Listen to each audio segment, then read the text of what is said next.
संक्षिप्त महाभारत के आश्रमेधिक पर्व में निरर्थक जन्म, दान और जीवन का वर्णन, सात्विक आदि दानों का लक्षण, दान का योग्य पात्र और ब्राह्मण की महिमा। वे शंपायन जी कहते हैं, जन्मेजय, तदंतर धर्मराज युधिष्ठिर ने भगवान जी से पुनः धर्म के विषय में प्रश्न किया, पुरुषोत्तम, कितने जन्म व्यर्थ समझे जाते हैं, कितने प्रकार के दान निष्फल होते हैं और किन किन मनुष्यों का जीवन निरर्थक माना गया है। सात्विक, राजस और तामस दान कैसे होते हैं, उनसे किसकी तृप्ति होती है, उत्तम दान का स्वरूप क्या है और उससे किस फल की प्राप्ति होती है, ये बताने की कृपा कीजिए। मैं इस विषय को जानना चाहता हूं और इसे सुनने के लिए मेरे मन में बड़ी उत्कंठा है।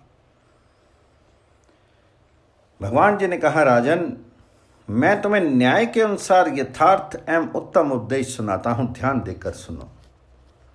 यह विषय परम पवित्र और संपूर्ण पापों को नष्ट करने वाला है। 14 जन्म व्यर्थ समझे जाते हैं, 55 प्रकार के दान निष्फल होते हैं और जिन जिन मनुष्यों का जीवन निरर्थक होता है उनकी संख्या 6 बतलाई गई है। इन सब का मैं क्रमशः वर्णन करूंगा। धर्म का नाश करने वाले, लोभी, पापी, बलि वैश्य देव किए बिना भोजन करने वाले, पारस्त्रीगामी, भोजन में भेद करने वाले, असत्यवादी, बंधु बांधवों को क्लेश देकर अकेले ही मिठाई उड़ाने वाले, माता पिता, अध्यापक, गुरु और मामा मामी को मारने या गाली देने वाले, ब्राह्मण होकर भी संध्या न करने वाले, अग्निहोत्र का त्याग करने वाले, श्राद्ध तर्पण से दूर रहने वाले, ब्राह्मण होकर शूद्र का अन्न खाने वाले तथा मेरी, शंकर जी की, ब्रह्मा जी की अथवा ब्राह्मणों की भक्ति ना करने वाले, ये 14 प्रकार के मनुष्य अधम होते हैं।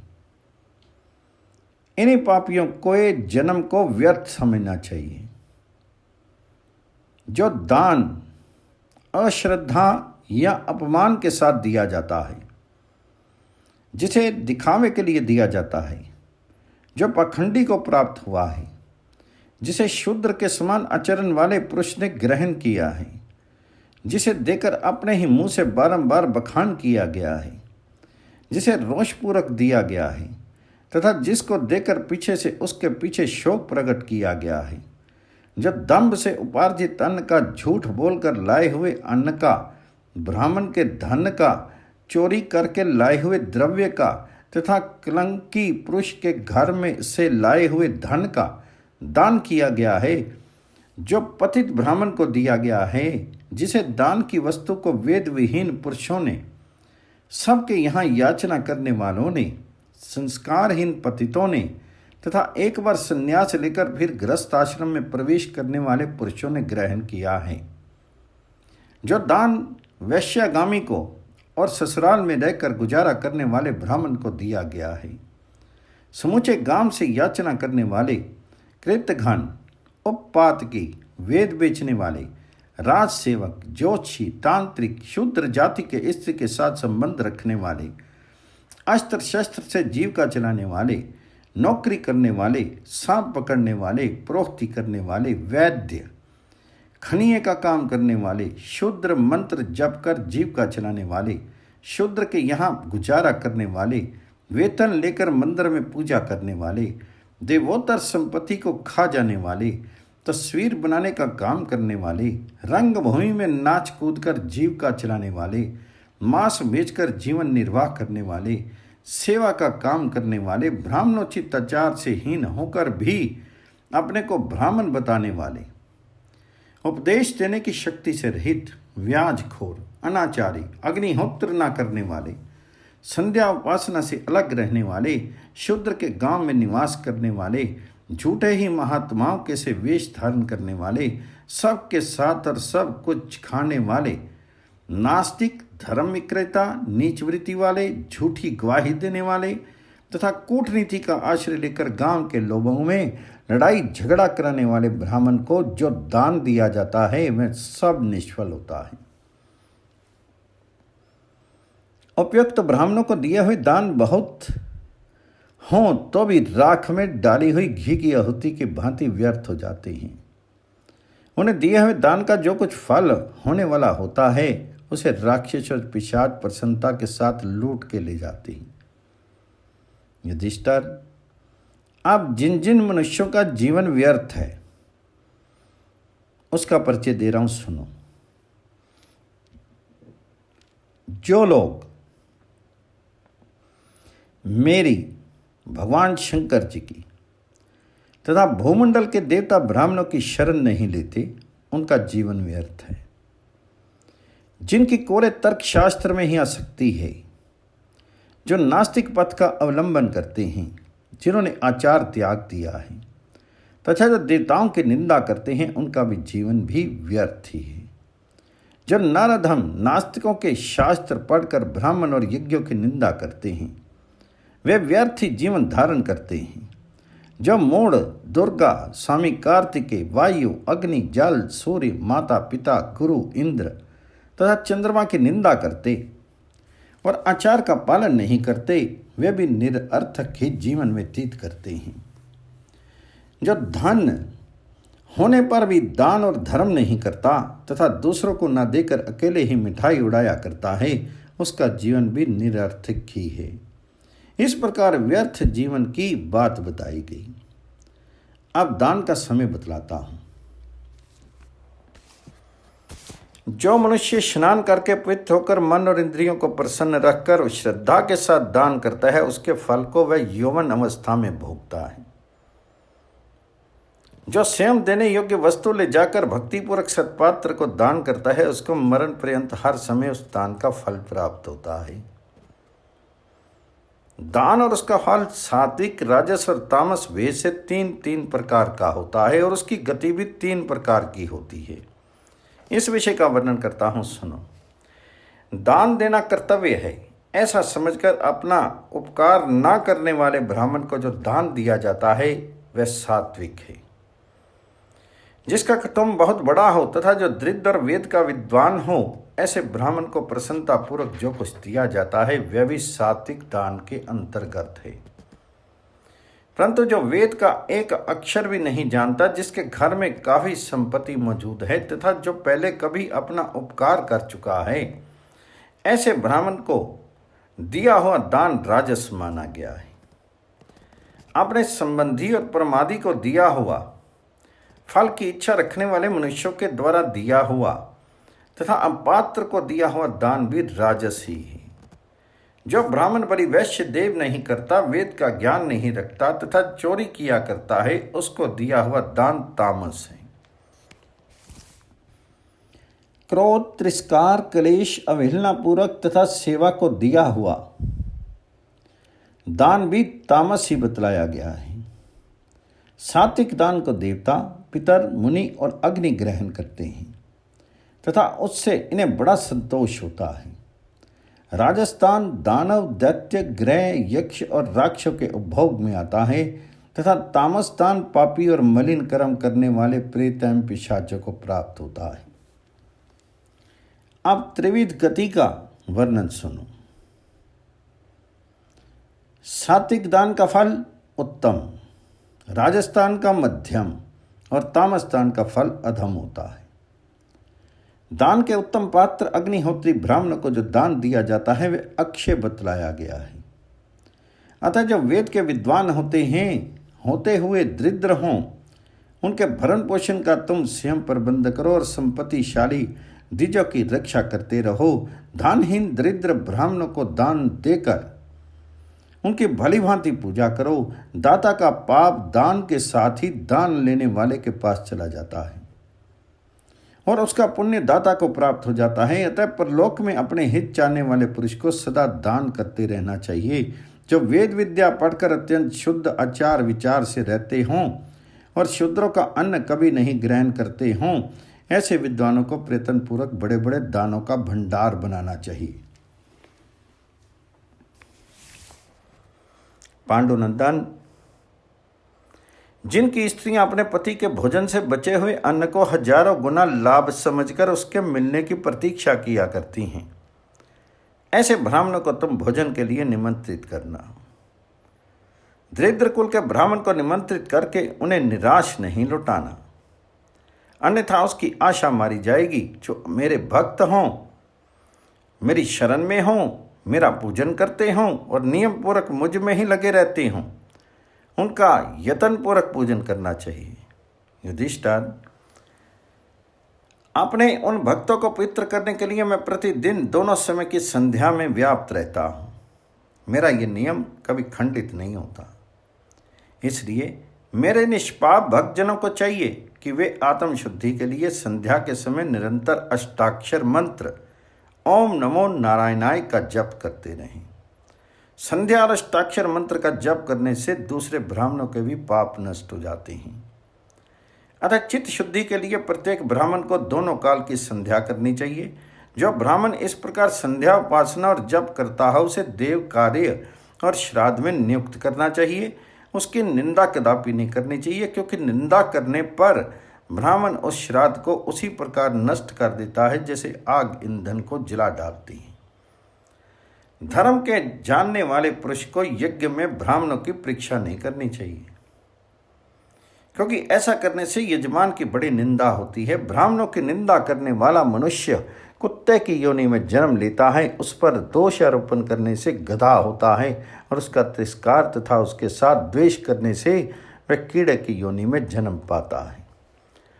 बुद्धिमान पुरुष को चाहिए कि क्षत्रिय, सांप और विद्वान ब्राह्मण यदि कमजोर हों तो भी कभी उनका अपमान नहीं करें, क्योंकि ये तीनों अपमानित होने पर मनुष्य को भस्म कर डालते हैं।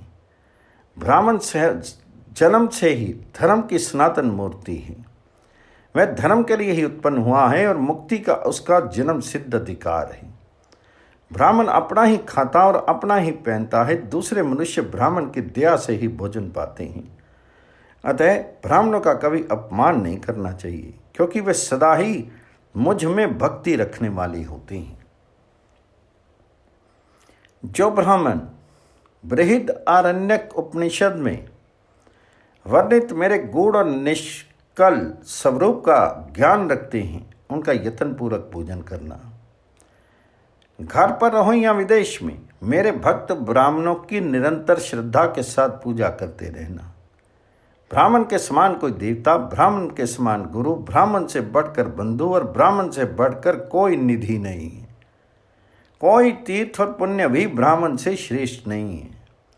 ब्राह्मण से बढ़कर पितर और पावन कोई नहीं है। ब्राह्मणों से श्रेष्ठ धर्म और ब्राह्मण से उत्तम कोई गति नहीं है। पाप कर्म के कारण नरक में गिरते हुए मनुष्य का एक सुपात्र ब्राह्मण भी उद्धार कर सकता है। जो बाल्यावस्था से ही अग्निहोत्र करने वाले, शांत, शूद्र का अंत्याग देने वाले और मेरे भक्त हैं तथा सदा मेरी पूजा किया करते हैं, उनको दिया हुआ दान अक्षय होता है। मेरे भक्त ब्राह्मण को दान देकर उसकी पूजा करने, शीश झुकाने, सत्कार करने, बातचीत करने अथवा दर्शन करने से वह मनुष्य को दिव्य लोक में पहुंचा देता है। जो लोग मेरे गुण और लीलाओं का पाठ तथा मेरे नमस्कार और ध्यान करते हैं, उनका दर्शन और स्पर्श करने वाला मनुष्य सब पापों से मुक्त हो जाता है। जो मेरे भक्त हैं, जिनके प्राण मुझ में ही लगे हुए हैं, जो मेरी महिमा का गान करते और मेरी शरण में पड़े रहते हैं, जिनकी उत्पत्ति शुद्ध रज और तेज से हुई है, जो वेद के विद्वान, जितेंद्रिय तथा शुद्ध अन्न से बचे रहने वाले हैं, वे दर्शन मात्र से पवित्र कर देते हैं। ऐसे लोगों के घर पर स्वयं उपस्थित होकर भक्ति पूर्वक विशेष रूप से दान देना चाहिए। वह साधारण दान की अपेक्षा करोड़ गुना फल देने वाला माना गया है।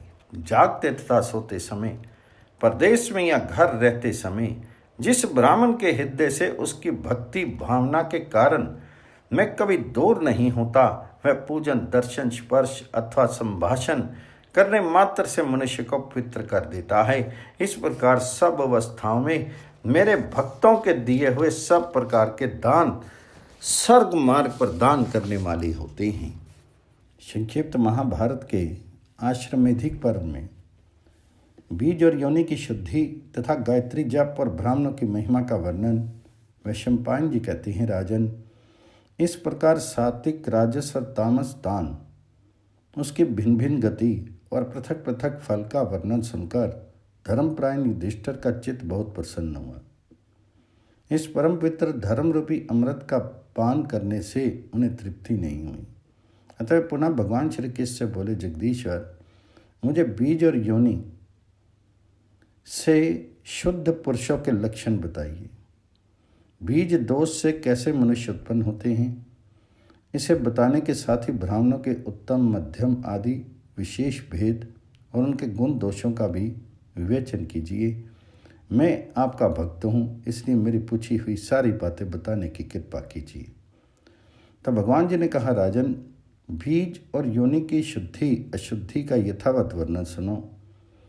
उनकी शुद्धि से ही ये संसार टिकता है और अशुद्धि से उसका नाश हो जाता है। जो ब्राह्मण ब्रह्मचर्य का विधिवत पालन करता है, जिसका व्रत कभी खंडित नहीं होता, उसको शुद्ध बीज समझना चाहिए। उसी का बीज शुभ होता है।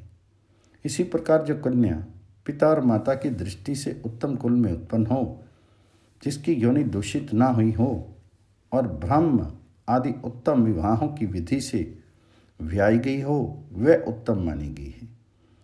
उसी की योनि श्रेष्ठ है।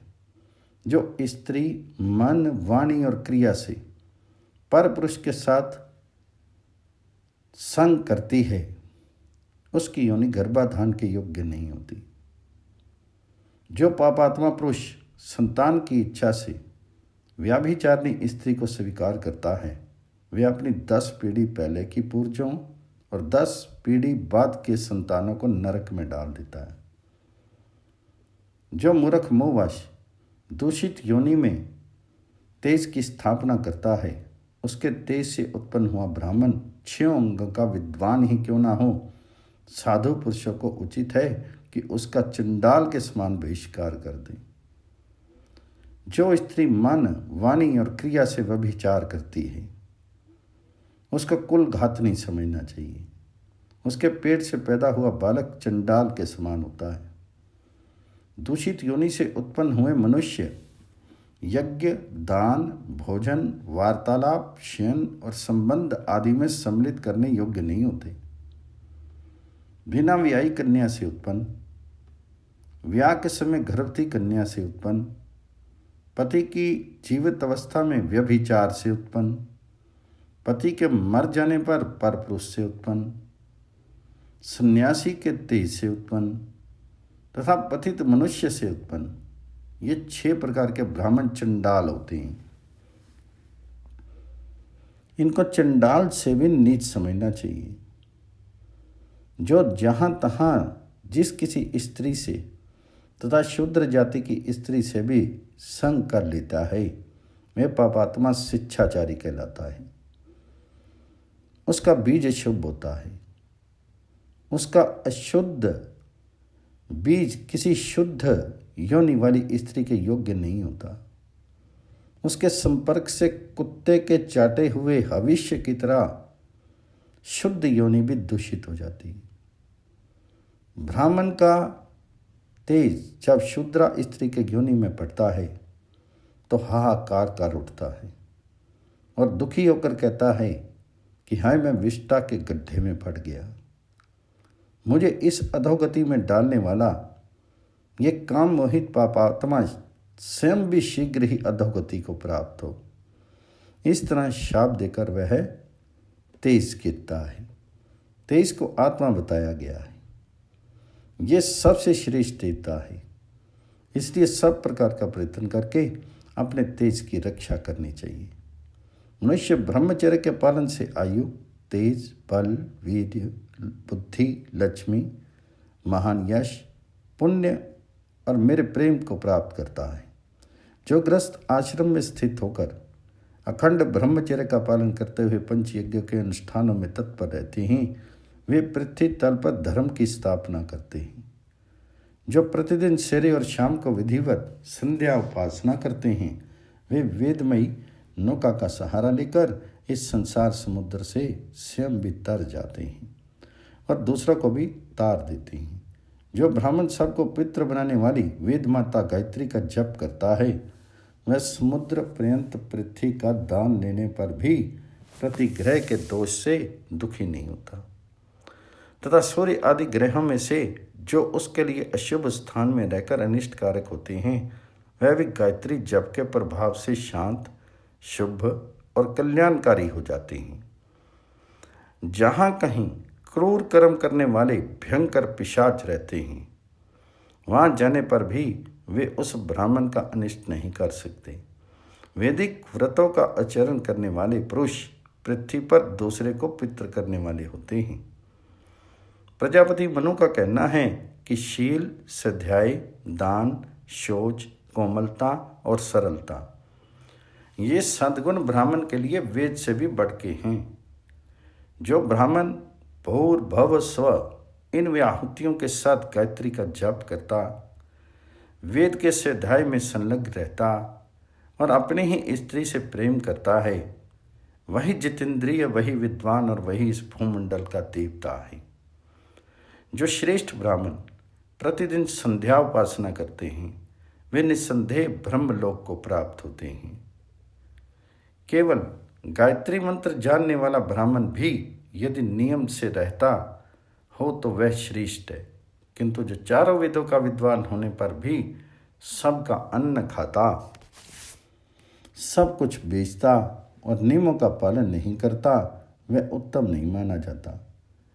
पूर्व काल में देवता और ऋषियों ने ब्रह्मा जी के सामने गायत्री मंत्र और चारों वेदों को तराजू पर रखकर तोला। उस समय गायत्री का पलड़ा ही चारों वेदों से भारी साबित हुआ। जैसे भ्रमर खिले हुए फूलों से उसके सारभूत मधु को ग्रहण करते हैं, उसी प्रकार संपूर्ण वेदों से उनकी सारभूत गायत्री का ग्रहण किया गया है। इसलिए गायत्री संपूर्ण वेदों का प्राण कहलाती है। गायत्री के बिना सभी वेद निर्जीव हैं। नियम और सदाचार से भ्रष्ट ब्राह्मण चारों वेदों का विद्वान हो तो भी वह निंदा का ही पात्र है, किंतु शील और सदाचार से युक्त ब्राह्मण यदि केवल गायत्री का जप करता हो तो भी वह श्रेष्ठ माना जाता है। प्रतिदिन 1000 गायत्री मंत्र का जप करना उत्तम है, 100 मंत्र का जप करना मध्यम है और 10 मंत्र का जप करना कनिष्ठ कहा गया है। कुंती नंदन, गायत्री सब पापों को नष्ट करने वाली है, इसलिए तुम सदा उसका जप करते रहो। युधिष्ठिर ने कहा, त्रिलोकीनाथ, आप संपूर्ण भूतों की आत्मा हैं, बताइए किस कर्म से आप संतुष्ट होते हैं। तब भगवान जी ने कहा, भारत, कोई 1000 भार गुग्गल आदि सुगंधित पदार्थों को जलाकर मुझे धूप दे, निरंतर नमस्कार करे, खूब भेंट पूजा चढ़ावे तथा ऋग्वेद, यजुर्वेद और सामवेद की स्तुतियों से सदा मेरा स्तमन करे, किंतु यदि वह ब्राह्मण को संतुष्ट नहीं कर सके तो मैं उस पर प्रसन्न नहीं होता।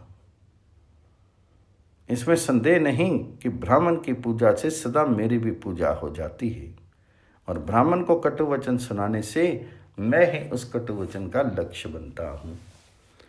जो ब्राह्मण की पूजा करते हैं उनकी परम गति मुझ में ही होती है, क्योंकि पृथ्वी पर ब्राह्मणों के रूप में मैं ही निवास करता हूँ।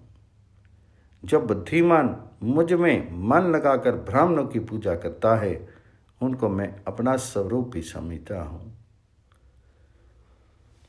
ब्राह्मण यदि कुबड़े, काने, बोने, दरिद्र और रोगी भी हों तो विद्वान पुरुषों को कभी उनका अपमान नहीं करना चाहिए, क्योंकि वे सब मेरे ही स्वरूप हैं। समुद्र पर्यंत पृथ्वी के ऊपर जितने भी श्रेष्ठ ब्राह्मण हैं वे सब मेरे स्वरूप हैं। उनके पूजन करने से मेरा ही पूजन हो जाता है। बहुत से अज्ञानी पुरुष इस बात को नहीं जानते कि मैं पृथ्वी पर ब्राह्मणों के रूप में निवास करता हूँ। जो ब्राह्मणों का अपमान करते हैं उन्हें सधर्म से भ्रष्ट कर देते हैं, दूत बनाकर भेजते हैं और उनसे अपनी सेवा कराते हैं, उन पापियों को यमराज के महाबली दूत इच्छा अनुसार काटते हैं। जो ब्राह्मणों को गाली देकर उनकी निंदा करके प्रसन्न होते हैं वे सब यमलोक में जाते हैं। जो लाल लाल आंखों वाले क्रूर यमराज उन्हें पृथ्वी पर पटक कर छाती पर सवार हो जाते हैं, और आग में तपाए हुए संडासों से उनकी जीभ उखाड़ लेते हैं। जो पापी ब्राह्मणों की ओर पापपूर्ण दृष्टि से देखते हैं, ब्राह्मणों के प्रति भक्ति नहीं करते, वैदिक मर्यादा का उल्लंघन करते हैं और सदा ब्राह्मणों के द्वेषी बने रहते हैं, वे जब यमलोक लोक में पहुंचते हैं तो वहां यमराज की आज्ञा से टेढ़ी चोंच वाले बड़े बड़े बलवान पक्षी आकर क्षण भर में उन पापियों की आंखें निकाल लेते हैं। जो मनुष्य ब्राह्मण को पीटता, उसके शीर से खून निकाल देता, उसकी हड्डी तोड़ डालता अथवा उसके प्राण ले लेता है, वह क्रमशः 21 नरकों में अपने पाप का फल भोगता है। पहले वह शूल पर चढ़ाया जाता है, फिर मस्तक नीचे करके उसे आग में लटका दिया जाता है और वह हजारों वर्षों तक उसमें पकता रहता है। वह दुष्ट बुद्धि वाला पुरुष उस दारुण यातना से तब तक छुटकारा नहीं पाता जब तक कि उसके पाप का भोग समाप्त नहीं हो जाता। इसलिए ब्राह्मणों के प्रति कभी अमंगल सूचक वचन नहीं कहें, उनसे रूखी और कठोर बात नहीं बोलें और कभी उनकी आज्ञा का उल्लंघन नहीं करें। जो ब्राह्मणों को फटकारते और गालियां सुनाते हैं, वे मुझे ही गाली देते हैं और मुझे ही डांट बताते हैं। जो चंदन, धूप और दीप आदि के द्वारा मेरी काष्ठमयी प्रतिमा का पूजन करता है, उसके द्वारा मेरी भली भांति पूजा नहीं होती, किंतु ब्राह्मण के पूजन से मेरी यथावत पूजा हो जाती है। ब्राह्मणों की कृपा से ही मैं इस पृथ्वी को धारण करता हूँ। ब्राह्मणों के अनुग्रह से ही असुरों पर विजय पाता हूँ। ब्राह्मणों के प्रसाद से ही मुझ में दाक्षिण्य आदि गुण मौजूद हैं तथा ब्राह्मणों की दया से ही मुझे कोई परास्त नहीं कर पाता। संक्षिप्त महाभारत के आश्रमेधिक पर्व में यमलोक के मार्ग का कष्ट और उससे बचने के उपाय। युधिष्ठिर ने पूछा, केशव, आप सर्वज्ञ हैं, इसलिए बताइए मनुष्यलोक और यमलोक के बीच की दूरी कितनी है? यमलोक कैसा है, कितना बड़ा है, कहाँ है? मनुष्य किस उपाय से यमलोक के दुख से छुटकारा पाते हैं? जब जीव 5 भौतिक शरीर से अलग होकर त्वचा, हड्डी और मांस से रहित हो जाता है, उस समय उसे सुख दुख का अनुभव किस प्रकार होता है? देवता और ब्राह्मण की पूजा करने वाले धर्मपरायण मनुष्य स्वर्ग की यात्रा किस प्रकार करते हैं तथा पापी पुरुष प्रेतलोक में कैसे जाते हैं? यमलोक में जाते समय जीव का रूप रंग कैसे होता है और उसका शरीर कितना बड़ा होता है, ये सब बातें बताइए। भगवान जी ने कहा, राजन, तुम मेरे भक्त हो, इसलिए जो कुछ पूछते हो मैं सब बात यथार्थ रूप से बता रहा हूं। मनुष्य लोक और यमलोक में 86,000 योजन का अंतर है। इस बीच के मार्ग में न वृक्ष की छाया है, न तालाब है, न पोखरा है, न बावड़ी है, न कुआं ही है। कोई मंडप, बैठक, प्याऊ, घर, पर्वत, नदी, गुफा, गांव, आश्रम, बगीचा, वन तथा ठहरने का दूसरा कोई स्थान भी नहीं है। अब जीव का मृत्यु काल उपस्थित होता है और वह वेदना से छटपटाने लगता है।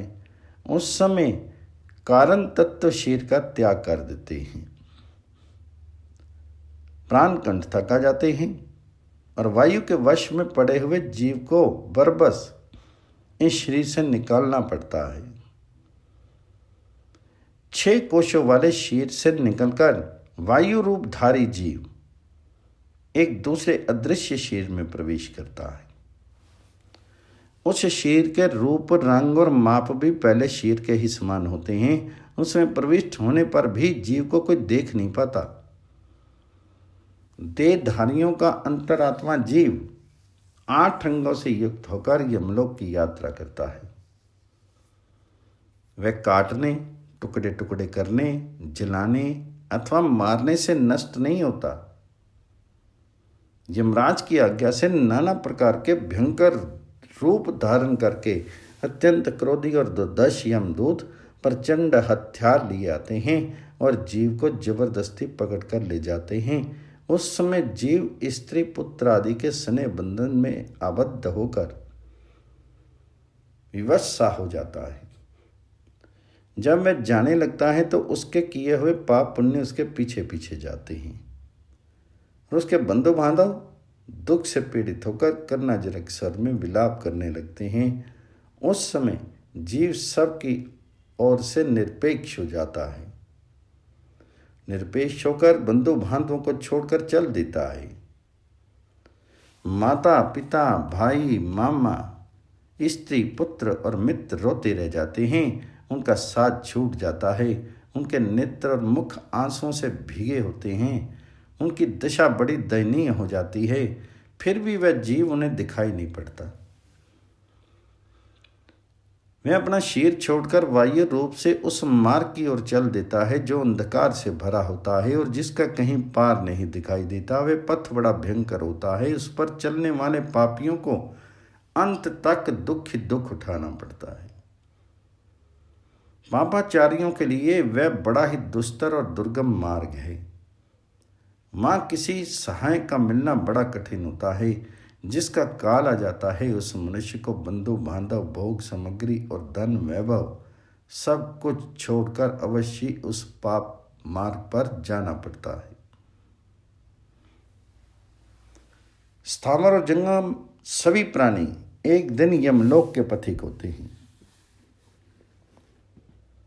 यमराज के अधीन रहने वाले देवता असुर और मनुष्य आदि जो भी जीव हैं वे स्त्री पुरुष तथा नपुंसक हों, बाल वृद्ध तरुण या जवान हों, तुरंत के पैदा हुए हों अथवा घर में स्थित हों, उन सब को एक दिन उस महान पथ की यात्रा करनी ही पड़ती है।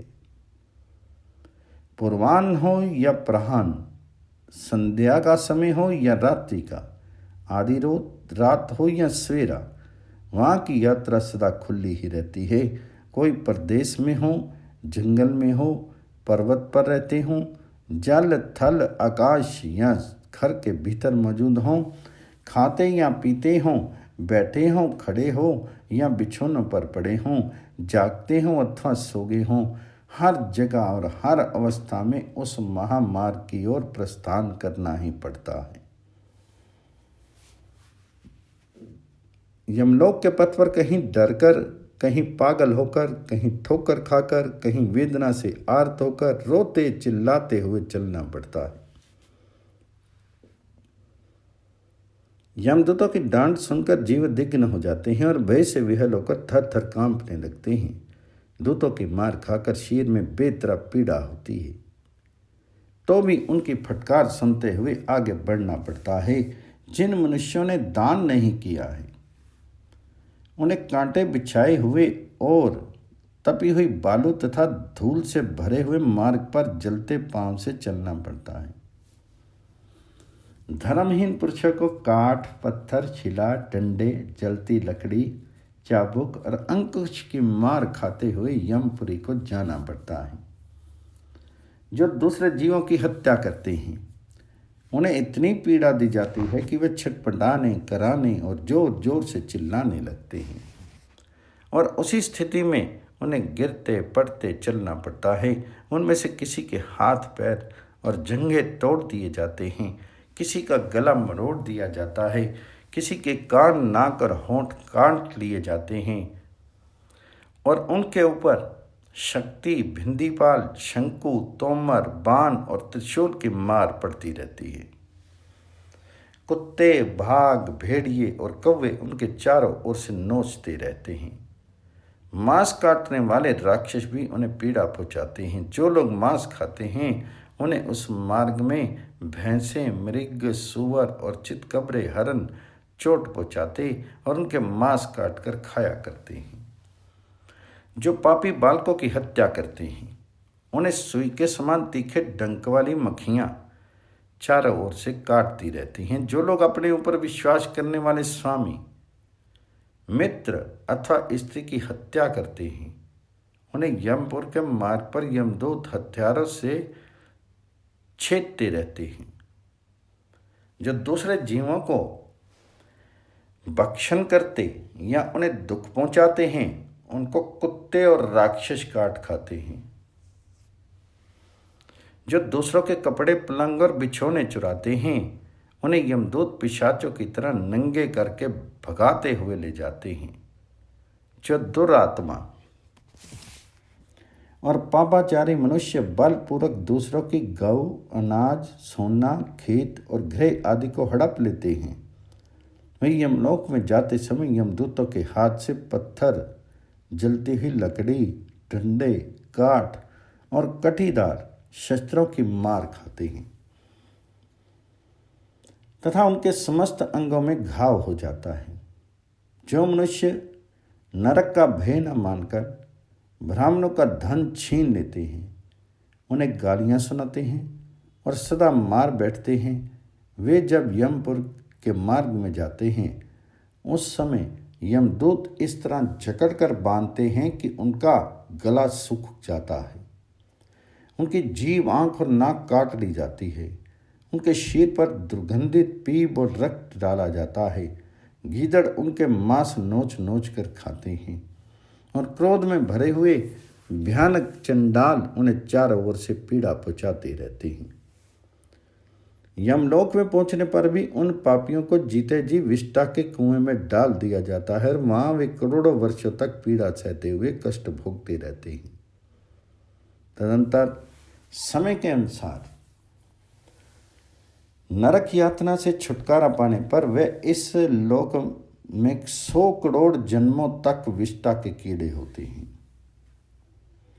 जिन लोगों ने लोभ, दंभ और असत्य के वशीभूत होकर धन रहते हुए भी क्षत्रिय ब्राह्मणों को दान नहीं दिया है, उनके गले में फंदा डालकर राक्षस उन्हें पीटते हैं और वे भूख, प्यास तथा परिश्रम से पीड़ित होकर यमपुरी की यात्रा करते हैं।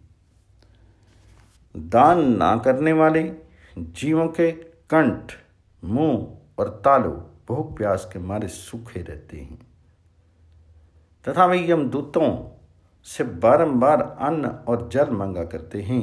वे कहते हैं, मालिक, हम भूख और प्यास से बहुत कष्ट पा रहे हैं, अब चला नहीं जाता, कृपा करके मुट्ठी भर अन्न और थोड़ा सा पानी दे दीजिए। इस प्रकार याचना करते ही रह जाते हैं किंतु कुछ भी नहीं मिलता। यमदूत उन्हें उसी अवस्था में यमराज के घर पहुंचा देते हैं। वैशंपायन जी कहते हैं, जन्मेजय, भगवान श्री कृष्ण के मुख से भयंकर यम यातना का वर्णन सुनकर महाराज युधिष्ठिर भय से थर्रा उठे और बेहोश होकर पृथ्वी पर गिर पड़े। मूर्छा ने उन पर पूरा अधिकार जमा लिया। तत्पश्चात जब वे धीरे धीरे होश में आए तब भगवान जी ने उन्हें आश्वासन दिया। इसके बाद वह जल्द से अपने नेत्र धोकर पुनः भगवान जी से बोले, देवेश्वर, यमलोक के मार्ग का विस्तृत वर्णन सुनकर मुझे बड़ा भय हो गया है। अब ये बताने की कृपा कीजिए कि मनुष्य किस उपाय से उस विकट मार्ग को सुखपूर्वक तय कर सकते हैं। तो भगवान जी ने कहा, पांडुनंदन, इस संसार में जो लोग धार्मिक जीवन व्यतीत करते हैं, जीव हिंसा से अलग रहकर गुरुजनों की सेवा में लगे रहते हैं, देवता तथा ब्राह्मणों की पूजा करते हैं और ब्राह्मणों को नाना प्रकार की वस्तुएं दान देते हैं, वे यमलोक में सुखपूर्वक जाते हैं। जो लोग ब्राह्मणों को उनमें भी विशेषता क्षत्रियों को अत्यंत प्रसन्नता के साथ अच्छी प्रकार से बनाए हुए उत्तम अन्न का भोजन कराते हैं, वे महात्मा पुरुष विचित्र विमानों पर बैठकर यमलोक की यात्रा करते हैं। जो प्रतिदिन निष्कपट भाव से सत्य भाषण करते हैं तथा जो ब्राह्मणों को और उनमें भी विशेषता क्षत्रियों को कपला आदि गौओं का पवित्र दान देते रहते हैं, वे निर्मल कांति वाले बैल जुते हुए विमानों में बैठकर यमलोक को जाते हैं। जो ब्राह्मणों को छाता, जूता, शैया, आसन, वस्त्र और आभूषण दान करते हैं।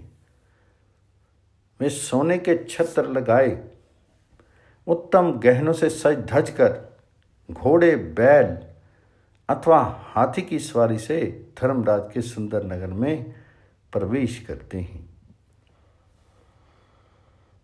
जो स्नान आदि से शुद्ध होकर ब्राह्मण को प्रयत्न पूर्वक शुद्ध दूध, दही, घी, गुड़ और शहद का श्रद्धा के साथ अन्न दान करते हैं, वे चक्रवाकों से झुके हुए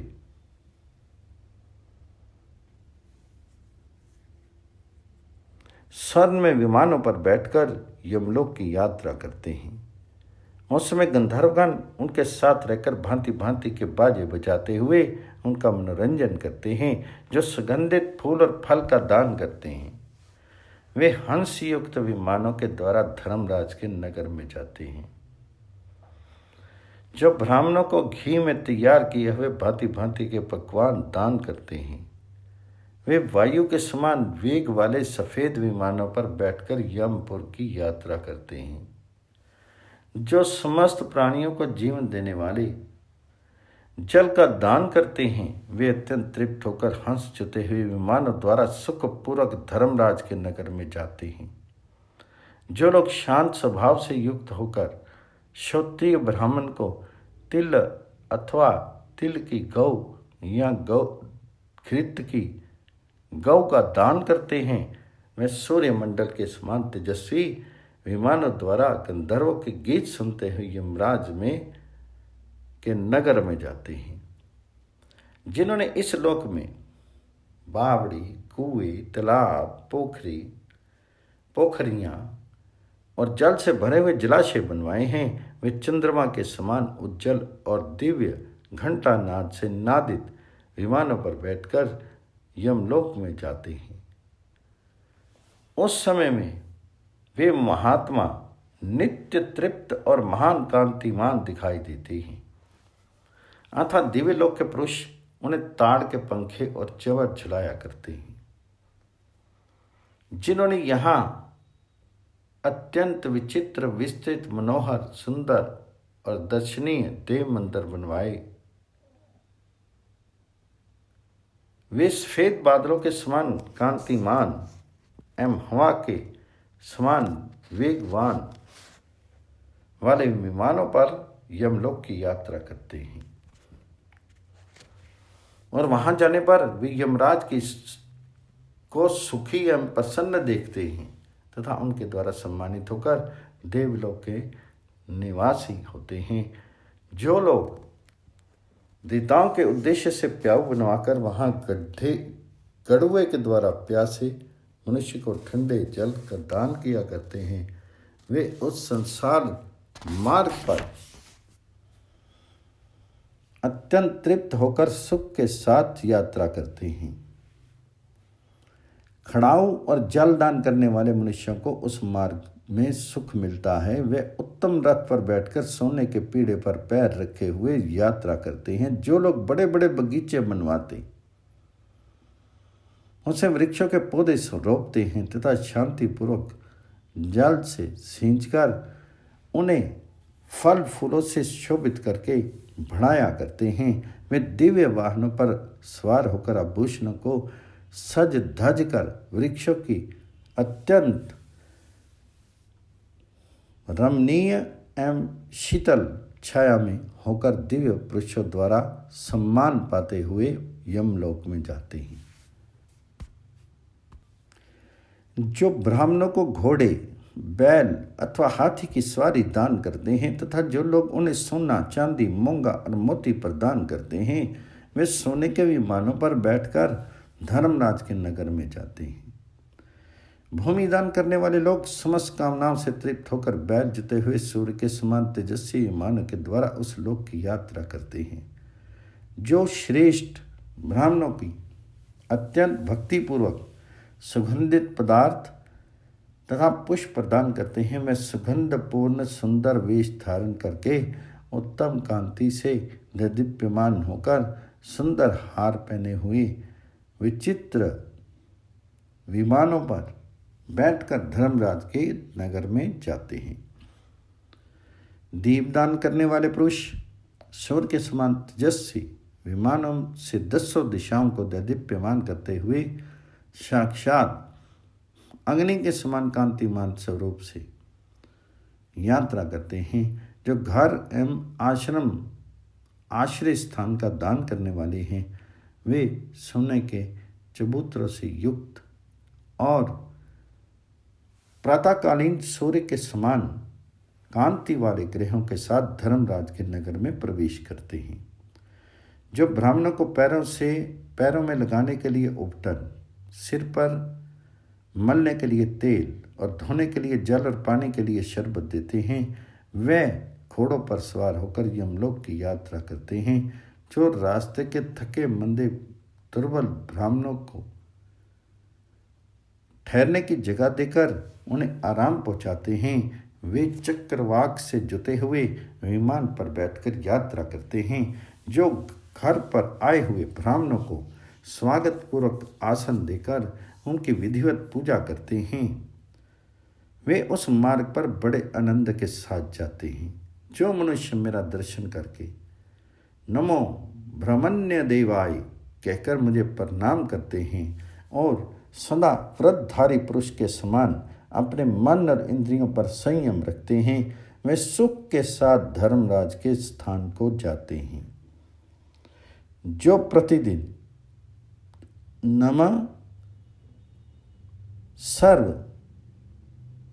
सहाभयश्च ऐसा कहकर गौ को नमस्कार करता है, वह यमपुर के मार्ग पर सुखपूर्वक यात्रा करता है। नित्य प्रातःकाल बिछौनों से उठकर जो नमस्तुते विप्रदताय कहते हुए पृथ्वी पर पैर रखता है, वे सब कामनाओं से तृप्त और सब प्रकार के आभूषणों से विभूषित होकर दिव्य विमान के द्वारा सुखपूर्वक यमलोक को जाता है। जो देवता और अतिथियों को भोजन कराने के बाद स्वयं अन्न ग्रहण करते हैं अथवा जो सवेरे और शाम को भोजन करने के सिवा बीच में कुछ नहीं खाते तथा दंभ और असत्य से बचे रहते हैं, वे भी सारस युक्त विमानों के द्वारा सुखपूर्वक यात्रा करते हैं। जो दिन रात में केवल एक बार भोजन करते और दंभ तथा असत्य से दूर रहते हुए वे हंस युक्त विमानों के द्वारा बड़े आराम के साथ यमलोक को जाते हैं।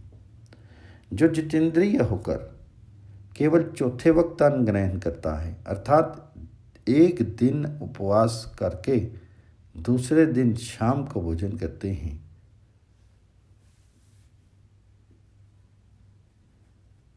वे मयूर युक्त विमानों के द्वारा धर्मराज के नगर में जाते हैं।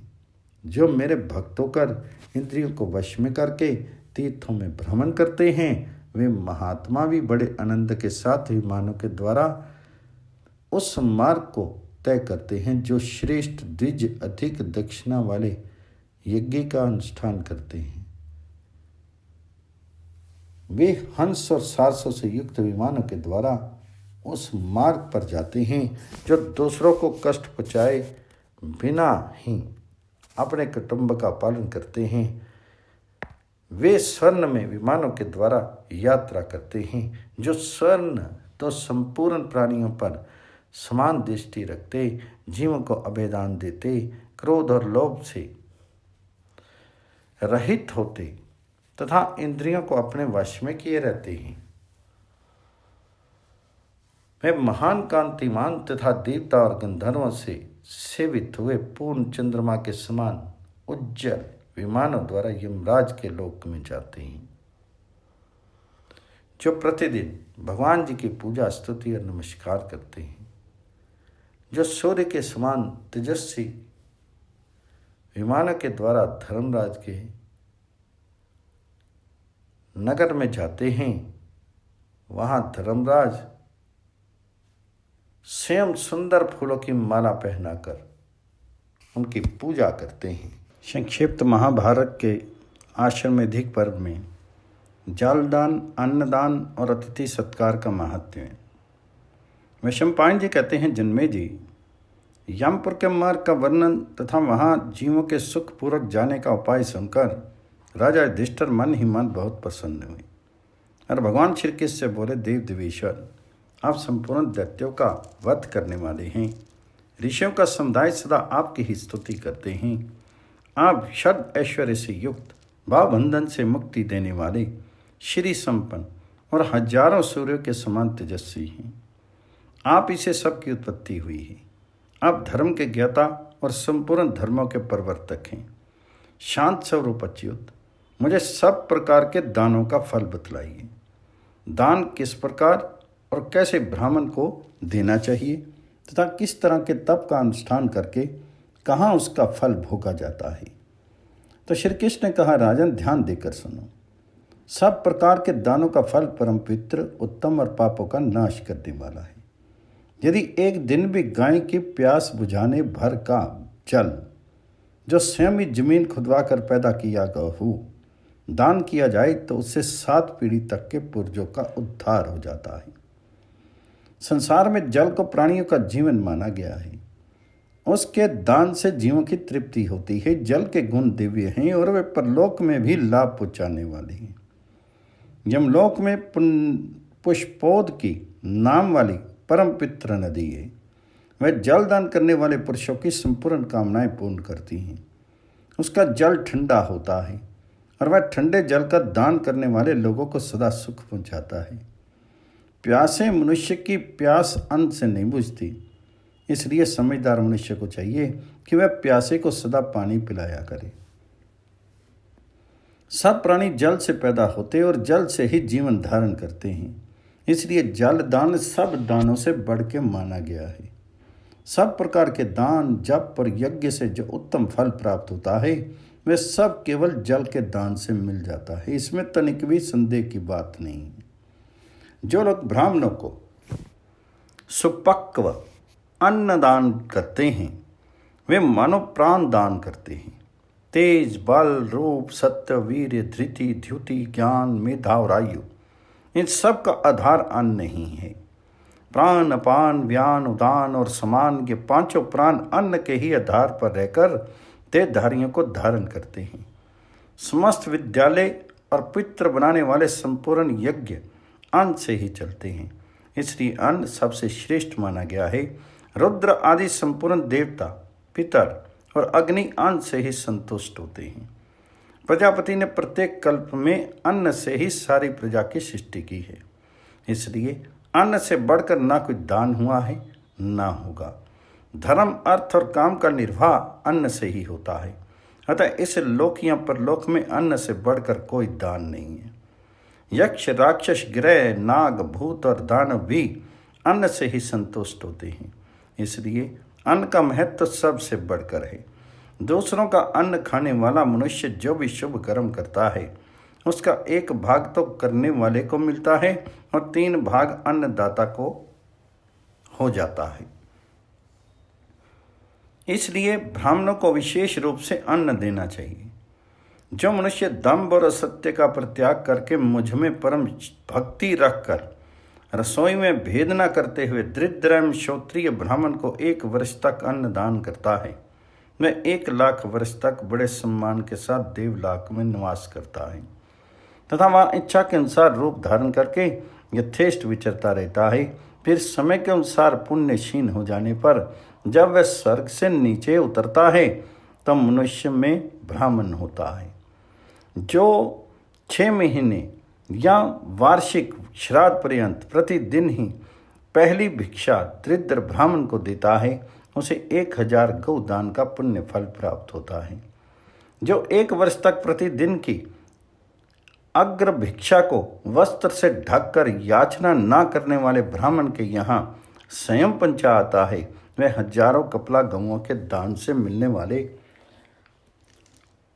पुण्य फल को पाकर इंद्रलोक में प्रतिष्ठित होता है। पांडुनंदन, देश काल के अनुसार प्राप्त एवं रास्ता चलकर थके मांदे आए हुए भूखे और अन्न चाहने वाले ब्राह्मण को अन्न दान करना चाहिए।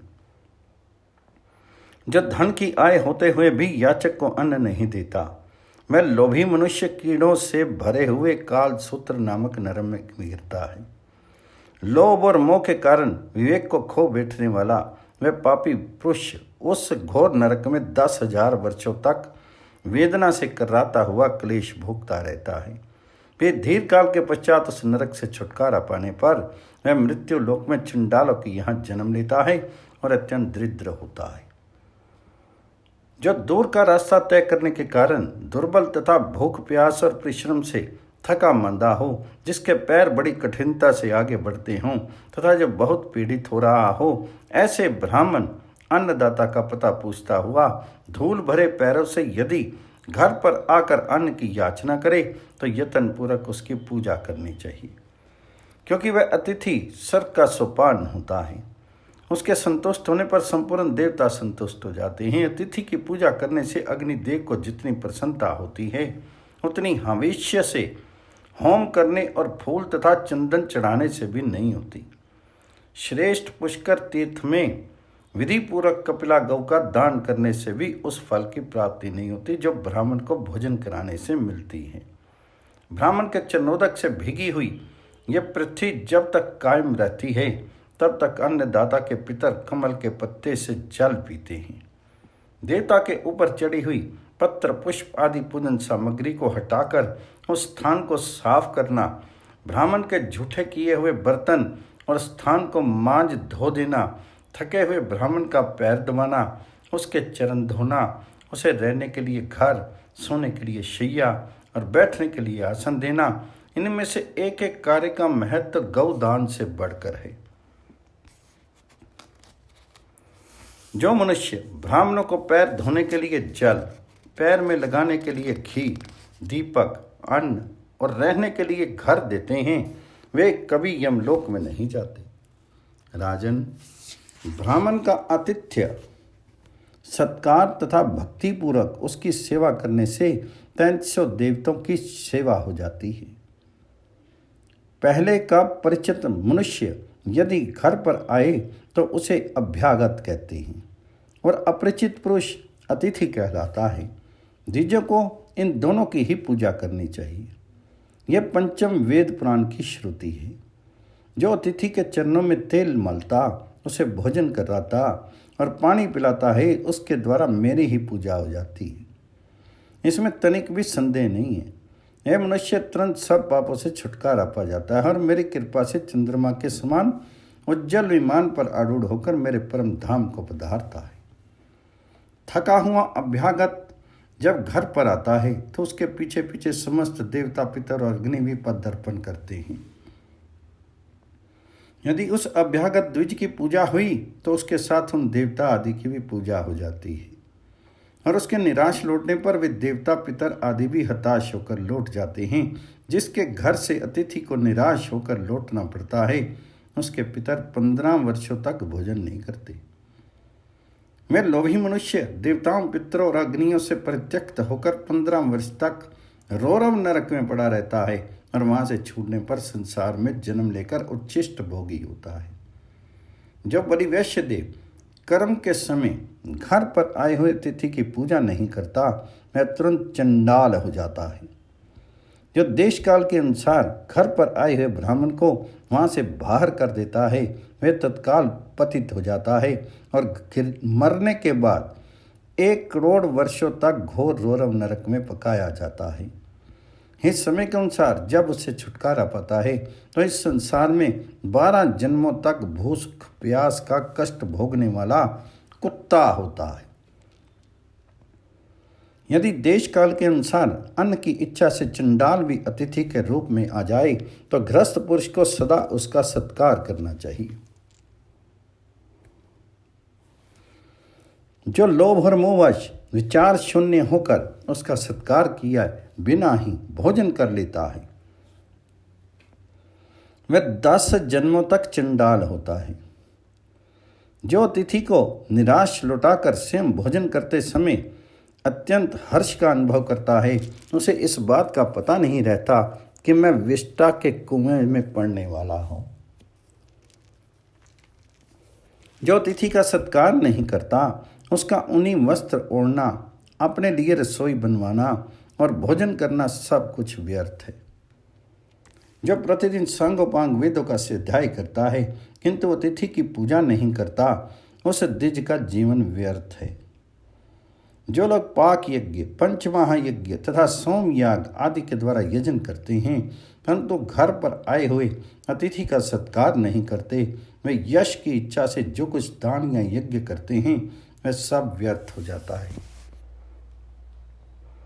अतिथि की भारी मारी गई आशा मनुष्य के समस्त शुभ कर्मों का नाश कर देती है। इसलिए श्रद्धालु होकर देश काल पात्र और अपनी शक्ति का विचार करके थोड़ा बहुत अतिथि सत्कार अवश्य करना चाहिए। जब अतिथि अपने द्वार पर आवे तो बुद्धिमान पुरुष को चाहिए कि वह प्रसन्न चित्त होकर हंसते हुए मुख से अतिथि का स्वागत करे तथा बैठने को आसन और चरण धोने के लिए जल देकर अन्नपान आदि के द्वारा उसकी पूजा करे। अपना हितैषी, प्रेम पात्र, द्वेषी, मूर्ख अथवा पंडित जो कोई भी बलि वैश्य देव के बाद आ जाए वह सर तक पहुँचाने वाला अतिथि है। जो यज्ञ का फल पाना चाहता हो वह भूख प्यास और परिश्रम से दुखी तथा देश काल के अनुसार प्राप्त हुए अतिथि को सत्कार पूर्वक अन्न प्रदान करे। यज्ञ और श्राद्ध में अपने से श्रेष्ठ पुरुष को विधिवत भोजन कराना चाहिए। अन्न मनुष्यों का प्राण है, अन्न देने वाला प्राण दाता होता है।